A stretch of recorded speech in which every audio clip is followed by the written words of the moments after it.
I'm Don Oates. I'm kind of on the way down from my farming career, but first thing I want to say is I admire your fighting.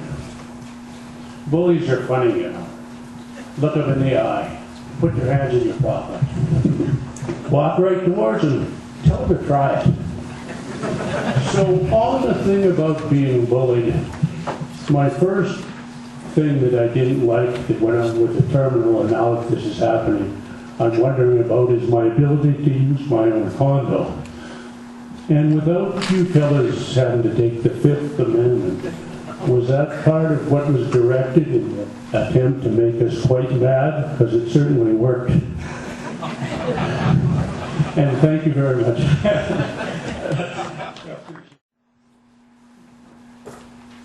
Hi everyone, my name is Tim Wagner. I farm in Mydale. We own about 57,000 bushels of condo space at the terminal. The last one that we bought was in September. And it's funny, I don't know how much importance they're putting on this condo issue, but it's mentioned once in the agreement and once only.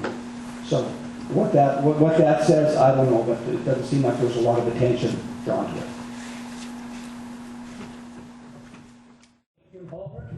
Waiter. I guess I was one of the originals. I get home like it. I was one of the originals. My heart tells me to stick it up their ass. Don't sell. My pocketbook says, yeah, we're ever going to have another chance. But I've read every article that I could get my hands on over the sale. I have seen and read everything. Nowhere in any one of them have I seen the Alliance Terminal listed as a part of the sale. Maybe you guys can tell me, but I've never seen it. $94 million, I presume, was what we're supposed to be selling for, but nowhere in anything is that Alliance Terminal listed. I would like to give you a lot of info. That's what I in certain areas, but it's frustrating. It's been frustrating. I know the media outlets and Kettier called me the day after I resigned, and I was advised, and it was tough when you're as passionate about a place and grew up listening to your uncle and my father and believed in it, as well as a whole bunch of producers that are in this room today. And we are darn proud of that place. It took a lot of hard work. It wasn't 9 or 11. It was hundreds of people, hundreds of producers, and yeah, it's an emotional issue. And but you know, on the flip side, it's a business, and that's how they so choose to deal with it. And we'll. I'm Len Ludwig from farming the Lambton area. Brent said there was nothing different since '99 when the last vote was. But there are a lot of things. Right now, the Pioneer in Estevan is gearing up to handle 10 times the amount they've been handling. At Northgate, they're putting in a big loading terminal. They're building another big terminal between Newman and Crosby. A high percentage of our grain from the terminal goes to the States. All these three places are closer. And the biggest thing of all is the wheat board is gone. Last year, the buyers went to the wheat board yet. But in the future, the terminal has to sell their own grain. And that's where they're going to have the problem. They can't send buyers all around. And I think now, while the terminal is making money, it's the time to sell, not when it's losing. I would just like to respond to that if all of these different entities see that kind of an opportunity to start something from scratch and do it, why would something that's got 40 years in history and a terrific staff and all of these other value-added businesses not be that much farther out of the chute in front of all of these other things? History tells a lot of tales, and back in '99, that was addressed, like Brent had mentioned, and we just need an opportunity. But there's multiple plans that this group has touched on just in the last 4 weeks. liquidity is definitely an issue. But if it's a good investment, where else are you going to put your, your resources that WIT has shown good returns? So.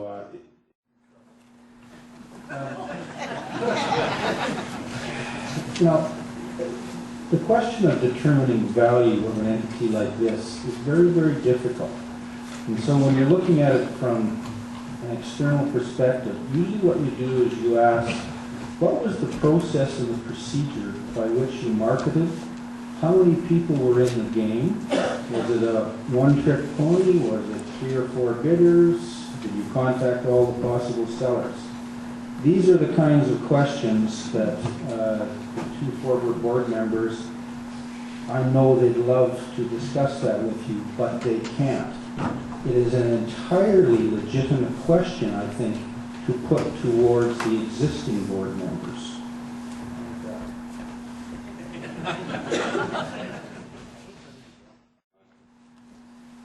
Well, that's a good question because I think that's what's happened both times we've run into this issue, and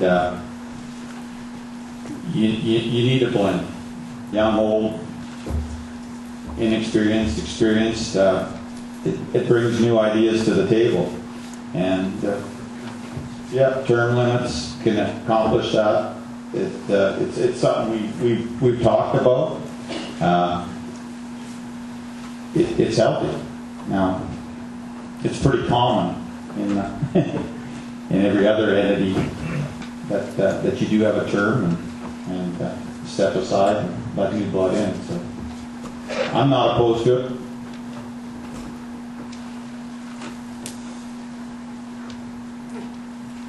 I'll get in trouble here probably, but I'm the long-serving board member, or former board member. We submit nominations, or you put your name out there, it goes into the circular for how many years? There's only been 11 names. It's always been by acclamation. There hasn't been anybody coming forward. Now, that in itself may be a bit of a problem, but on the flip side, a number of us viewed that as an endorsement of what we were doing. So you felt comfortable with shareholder support. The intimidating thing is that once you get kind of into that history, if you're the 12th guy, why would you want to necessarily put your name out there when the previous 11 incumbents are also on the slate? I guess opportunity like the previous group did in '99, and they didn't do bad. They did a good job. Multiple of 5, paid them $12 a dividend. Over 15 years, that's pretty good results. Companies fall in a couple bad years, that happens, but you don't have to sell it. I'm Kristen from Weyburn, and I'd just like to point out that last fall the shares were worth $13, and now they're going to buy out for $17.25, which is quite an increase. But what I'd like to know is if they do sell the company, can our shares be transferred to the new company? No, it's a buyout. Yeah. You'll have to find a place for that money that you and pay your taxes along the way, which for a lot of people won't be a small tax bill. Mark?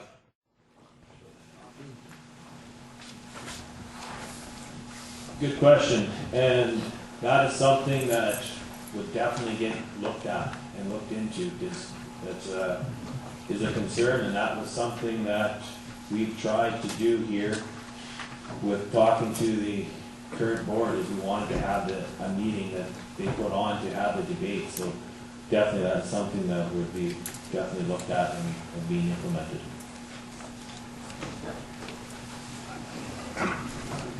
Just a sort of supplementary comment. WIT does have a shareholders' rights plan in place. And in some sense it's a bit of a misnomer, because it's an old style of plan, and what it does is basically prevent a third party from making an offer directly to the shareholders without going through the board. Right? The board has the power, in effect, to stop a third party offer in their tracks if they're not in agreement with it.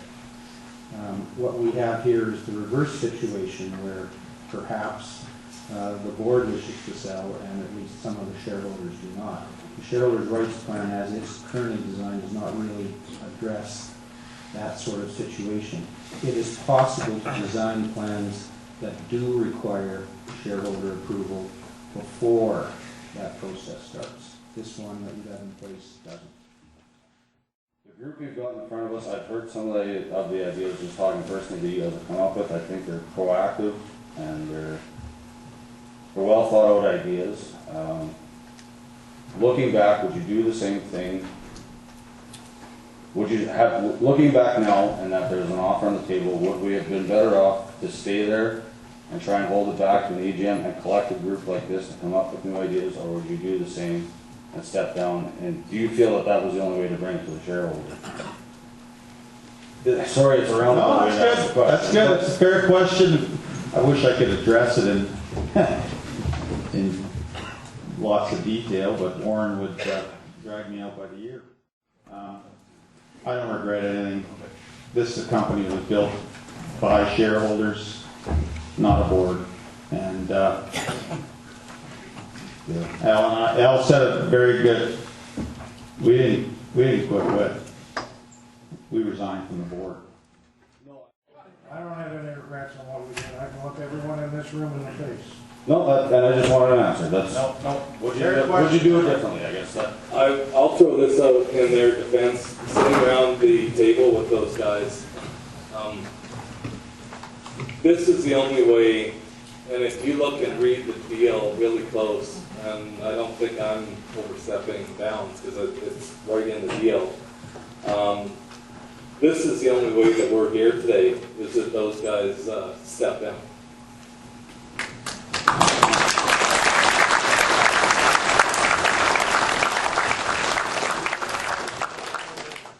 I think you can hear me. I believe that there should be 11 people up there long before this whole deal got this far. And it should have been the full board up there and say, do you want to? How come I see such a big crowd here today and we're not seeing that at our annual meetings? We've got 2 complaints about this and we deserve it over this. But keep at it, guys. Don't sell right in front of you. Oh, thank you.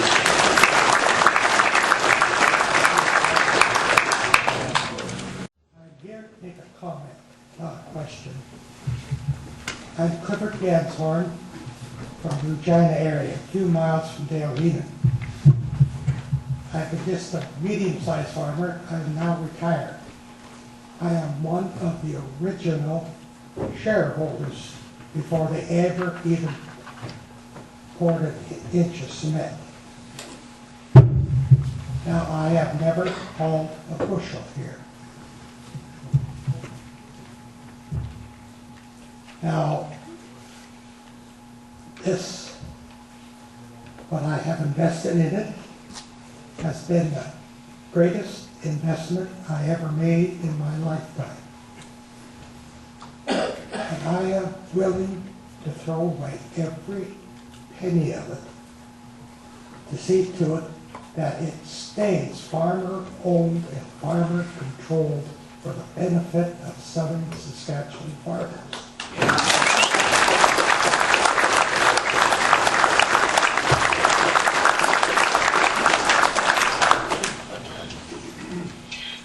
I feel that this is the most cutting-edge marketing system that this province has ever had. And I will fight to my dying day to see it continue.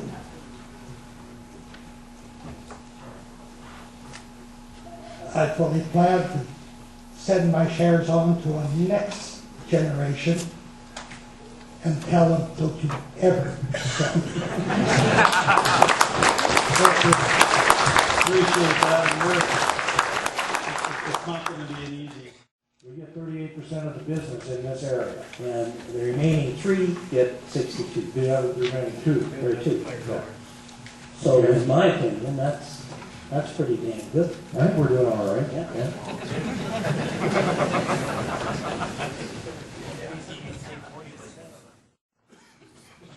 I'm Leroy Diamond. They tell about buying shares at the beginning. I bought 3 shares at the beginning. Now already passed them on to the other generation. But it was brought up to building more facilities for handling rain. But I think we need more facilities because of the continuous cropping area we have now. We seed at least a third more ground than we used to. Plus we're using a lot more fertilizer. So that brings in probably twice as much grain per acre. So we can handle more. We need more. Somebody's building more elevators, trying, but we can maintain our 38%. We're all right. Yeah, keep expanding. The reason those facilities are going up too, just across the line, is with the wheat board gone, and the majority of grain used to move east-west. More of it's going to move south, just by virtue of the system being different. So I don't think we're in any worse position. No, we have lots of opportunities too that haven't been explored as a company that potentially we could tap into. Lots of options out there that we've been talking about, and No, but it's not just our staff too, it's the related services that we get from the industry, from the suppliers within the community, the insurance company, the bank, the people you deal with in terms of this local community and the supplies and services that they provide to labor. So it's not just the staff within our facility too. There will be spin-off effects if this thing gets sold or transferred. There's a feeling out there amongst a few, and I voiced it myself, since the wheat board is no longer. I'm wondering if the board relied too much on them in the past, and they're just a little bit leery of biting the bullet and get out there and maybe work a little harder on their own. I don't know. I can't know that. well, we do that with our own operation. I'm not going to comment regarding the particular board, but yeah, there's opportunity, but you create your own opportunity, and there's pluses and minuses with every change. And I guess as a producer, I have to work a little harder, but I think the reward will be a little extra in the end, and there's no reason WIT's got a first-class facility, great staff. I think it can be. The elevator, I think I brought up the same question a couple of years ago. Was the elevator able to have this transition that's going to happen? Because we knew about it a couple of years ahead of time, and I said, I don't know. I had a lot of questions in my mind and doubts whether they could do this sort of thing or not, because that's a big change. I know what it's like farming for 36 years as a wheat board, and one day it was gone, and it was a treat. I remember my first contract that we did on an open market. Boy, it felt good, and I waited a long time for that, and so I'm glad we can do it. But I think we got a big advantage here that we are already close to the south end of the countryside to the States. I think one thing we all forget, that this elevator won a lot of shipper awards with the CWB when it was still in operation. So they had a lot of contacts with millers and people like that in the States, like millers and manufacturers of our grains. So they've had a lot of contact over the years. So this wasn't just a knife edge. That one day all of a sudden they had to do something. They didn't just walk over a cliff and have to learn how to fly. So this whole process took a few years, and so they got a lot of value, and it got a lot of expertise in how to deal with this.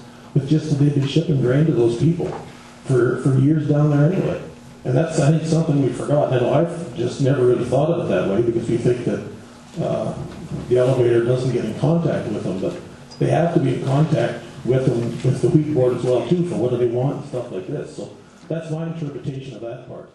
One of the other things, like I said, we're close to the border, which is a big plus. But one of the things, sometimes we forget, and we're not too sure, but this is a unique place because it's not just big 500,000 bushel steel silos. This is all cement. So you have a lot of small segregations. So it allows you to do a lot of small segregating and do something properly, not just ship to Amber Durham anywhere from 11.5% protein to 16%. So there's a lot of things a lot of value in the elevator, a lot of things that are really good, that we kind of just take for granted, or, I never thought of that. And what I just talked about, these are the things that I've said to myself, and then over time, we just don't think of that. There's so much we just take for granted. And that's one thing. And I know this liquidity thing, and it's a justifiable thing. And when they spoke to me about it, I said, yeah, you're right. But I was sitting at home one day and I said, well, they presented an option, but what liquidity is their option? There's none. After a certain date, there is no liquidity. It's not ours, it's gone. There is no, it's final. So that's my only answer to it. And it's a good question. That was my answers. I just, we talked about it around here, and at a certain date, certain people, when, what they want to do, after that date, there is no liquidity. It's over. So, time's on our side, and, I come from a little ways down the road, and I've always admired this community, because something like this just can't happen in any community. It has to have the right group of people, and you have to have the right talent, and committed people, and we've got a few of these guys that down south here, they're just a little bit more redneck than what they are up in our end of the world. But I think we're fast trying to fix that up too, but maybe not quite. And I know there's a lot of people on this board that, if we're going in one direction, I want to have these guys with me and behind me, because I don't want to have to fight against them. Thanks.